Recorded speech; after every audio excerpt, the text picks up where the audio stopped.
Hey guys, it's Hunter. Welcome back to another video. Just woken up, which is why I kind of look like part of the reason why. I guess we can blame some of that on genetics. Still waking up, still working on my first cup of coffee, but I've been getting some messages from you guys. Apparently Fender and Music Man have done some sneaky guitar drops this morning, and I thought it'd be fun to turn the camera on, check them out together. Is there a better way to start the morning, honestly, like coffee and checking out new guitars? I don't think so. Let's check out the Ernie ball first. I want to do that because I've just been converted to Team Music Man. They sent out a Stingray for us to check out together, and holy that neck is so good. Alright, okay, so it's an 8-string Majesty. You know, at this point, John Petrucci should just play bass. Shout out to my extended range haters in the comments. I'm not so familiar with Music Man yet. I think they've been teasing this for a while, but I guess it's just available now. Majesty 8, the wait is over. I'm surprised they didn't go like the mom texting route, like wait, W8. Kinda glad they didn't though. Alright, bye now. Majesty 8, the wait is over. Ernie Ball, Music Man, John Petrucci, Majesty 8, signature guitar has arrived. Limited quantity of only 100 pieces worldwide. Alright, made in USA, Ernie Ball, Music Man. John Petrucci signature, limited to only 100 pieces worldwide. What do you think the price on this is? I'm gonna guess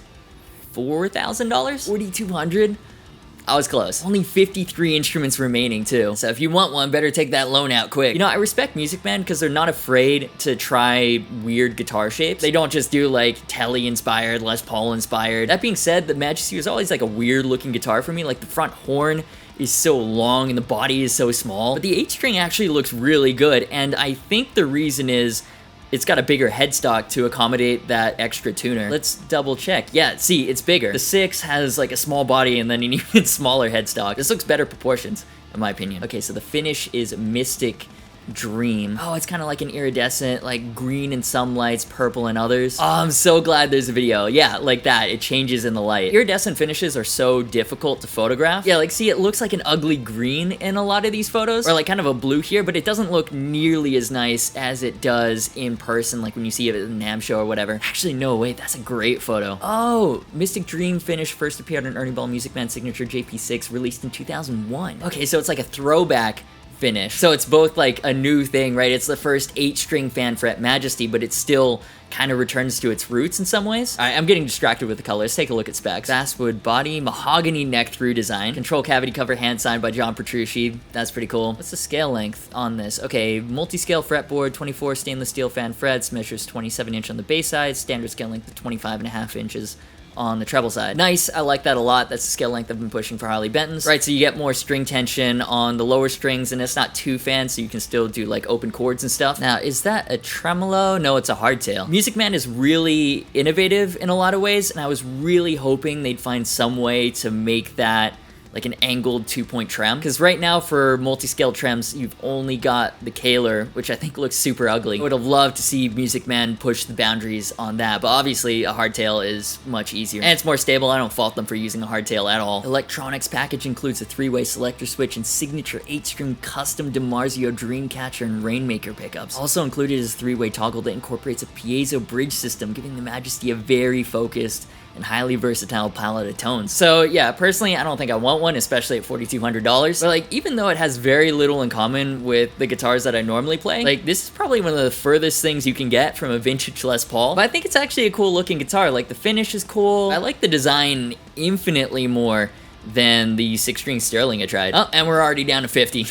Like when the inevitable Sterling version comes along, I currently don't have an 8-string. So if they manage to keep the piezo on the bridge, might be tempting. But what do you guys think? Do you f this? Yay? Nay? Over to Fender now though. I think this is gonna be more my thing. Oh, okay, so the Player Plus series. So these have been long rumored as well, and now they're finally available. Let's see what Fender actually has to say about them though. So Player Plus puts the future guitar squarely in your hands with vital versions of our most iconic models, complete with new features and finishes to fit any vibe. Cool. Okay, so we got noiseless pickups, modern C neck with rolled edges. Rolled fingerboard edges are something they're really starting to emphasize on even like their more affordable models, which I'm all about. All right, so let's take a look. Stratocaster. Wait a second, this isn't a $1,000 guitar. How much is the regular one? They're 800 bucks now? Wow, okay, I'm pretty sure when I demoed the Player Telly, it was like 675 maybe? I think something a lot of consumers need to understand is that getting a guitar to a customer right now is more expensive than it ever has been. There's a global lumber shortage, supply chain is Shipping containers are ridiculously expensive compared to what they normally are. At the same time, $1,000, that's like used American Performer territory. And I know it's not exactly a fair comparison to compare used and new, but still. But either way, let's take a look at the rest of the specs. Okay, so they got 12-inch fingerboard radii now. Ah, nice, they come with Fender locking tuners. 3-color Sunburst, Olympic Pearl, that looks amazing. Aged Candy Apple Red, Tequila Sunrise, and Opal Spark. Ah, these metallic finishes that Fender's doing recently.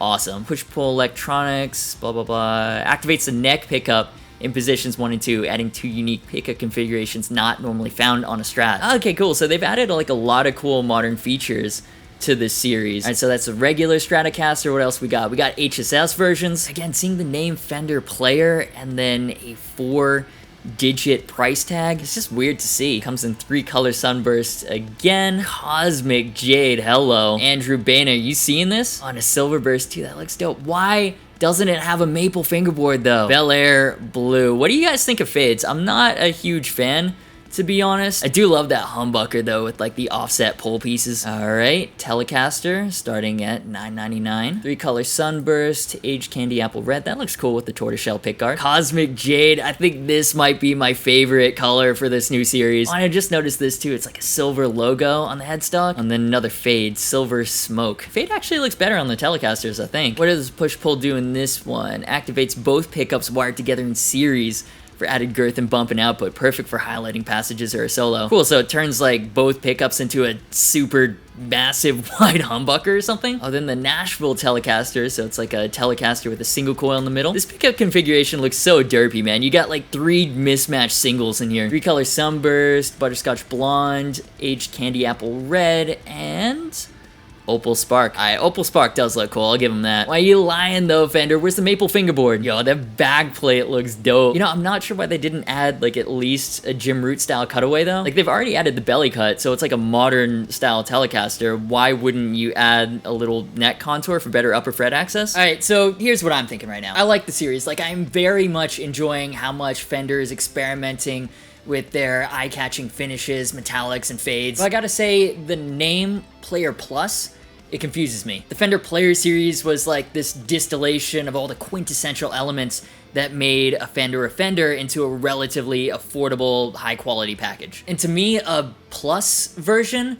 would indicate an upgrade, but this seems to be more of a modernization. And the two are not the same, right? Like, modern doesn't necessarily mean objectively better. Like, when it comes to guitar, we mean a different feel. They haven't taken the Player platform and built on it, giving it locking tuners, a better quality bridge, maybe custom shop pickups. Instead, they've given it a different fingerboard radius, they've changed the body contours, they've given it more modern sounding noiseless pickups. So like, rather than build on the platform, they've modernized it. And I think it's missed the point of the Player Series, which was that wallet-friendly distillation of key features. And instead, they've made like a more affordable, light version of the Ultra Series. And there definitely is room in Fender's lineup for that, but like, I think the name is gonna cause these to be overlooked by a lot of people who will assume, like me, that these are upgraded versions of the Player Series, not guitars that have their own unique vibe in Fender's catalog. So yeah, that's just my initial reaction. I like them.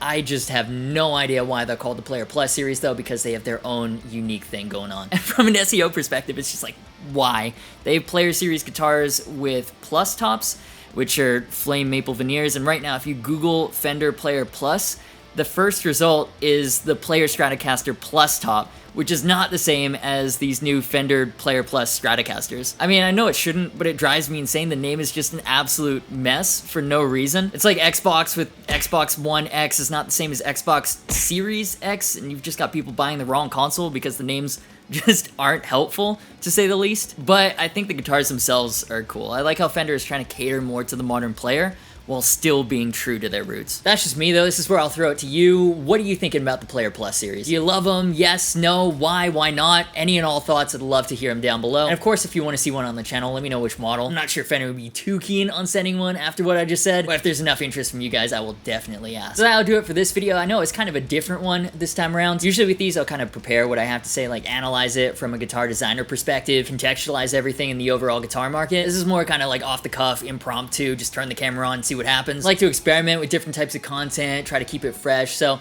let me know what you thought of this format. You guys liked it? I mean, I had a lot of fun, so maybe we can turn this into a more regular thing. If you did enjoy it, leave a like. If you're new around here, subscribe, hit the bell for notifications, that way you don't miss any new uploads. Let's appease the algorithm gods together. Social media, merch, and Discord server links are in the description as always. Thank you so much for watching. You've been awesome, and I'll see you for the next video.